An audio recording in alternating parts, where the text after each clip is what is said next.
ಭಾರತೀಯ ಜನತಾ ಪಕ್ಷ ಎಂತಹ ಸ್ಥಿತಿಗೆ ಬಂದಿದ್ದೀರಿ ನೋಡ್ಕೊಳ್ಳಿ. ಕರ್ನಾಟಕದಲ್ಲಿ ಎಂತಹ ಸ್ಥಿತಿಗೆ ಬಂದಿದ್ದೀರಿ.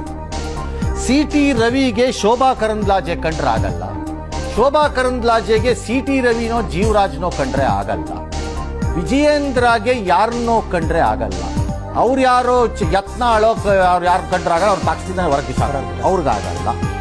ಇನ್ನು ಯಾರು ಸುಧಾಕರ ಎಂಬ ಒಬ್ಬರು ಸಂಸದರಿಗೆ ಅದಾರು ವಿಶ್ವನಾಥ್ ಕಂಡ್ರೆ ಆಗಲ್ಲ, ಆ ವಿಶ್ವನಾಥ್ಗೆ ಇನ್ಯಾರನ್ನು ಸುಧಾಕರನ್ ಕಂಡ್ರೆ ಆಗಲ್ಲ. ಹೀಗೆ ಅವರನ್ನ ಕಂಡರೆ ಇವರಿಗೆ ಆಗುವುದಿಲ್ಲ, ಇವರನ್ನ ಕಂಡರೆ ಅವರಿಗೆ ಆಗುವುದಿಲ್ಲ. ಅಶೋಕನ ಡೌಟ್ಫುಲಿ ಕೆಲವರು ನೋಡೋದು, ಕೆಲವರು ಫ್ರೆಂಡು ಅಂತ ನೋಡೋದು. ಅಶ್ವಥ್ ನಾರಾಯಣ ಆಗಾಗ ಪ್ರತ್ಯಕ್ಷವಾಗಿ, ಆಗಾಗ ಆಯಾಯ ಸಮಯಕ್ಕೆ ತಕ್ಕಂತೆ ಗುಂಪುಗಳ ಜೊತೆ ಕಾಣಿಸಿಕೊಂಡು ಕಣ್ಮರೆಯಾಗುವುದು. ಹೀಗೆ ಒಬ್ಬೊಬ್ಬರದ್ದು ಒಂದು ಕ್ಯಾರೆಕ್ಟರ್ಗಳಿವೆ. ಇವೆಲ್ಲ ಪಕ್ಷ ಕಟ್ಟೋ ಗಿರಾಕಿಗಳ ಇವರೆಲ್ಲರೂ ಯಾರೇ ಆಗಿರೋದು ಮುಂದೆ ಅಧಿಕಾರಕ್ಕೆ ಯಾರಿಗೂ ಶಕ್ತಿ ಇಲ್ಲ ಇವತ್ತು ನನ್ನ ಲೆಕ್ಕಾಚಾರದಲ್ಲಿ ಬಿಜೆಪಿ.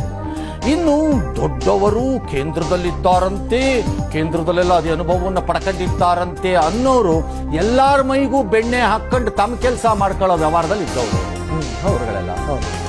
ಇನ್ನು ಬಸವರಾಜ ಬೊಮ್ಮಾಯಿ ಅಂತ ಹಿರಿಯರು ಸಮಾಧಾನ ಪಡಿಸಿ ಸರಿಪಡಿಸುವ ಬದಲು ನನ್ನ ಬೇಳೆಯಲ್ಲಿ ಬೇಯಿಸಬೇಕು ಅಂತ ಅವರು ಓಡಾಡ್ತಿರ್ತಾರೆ.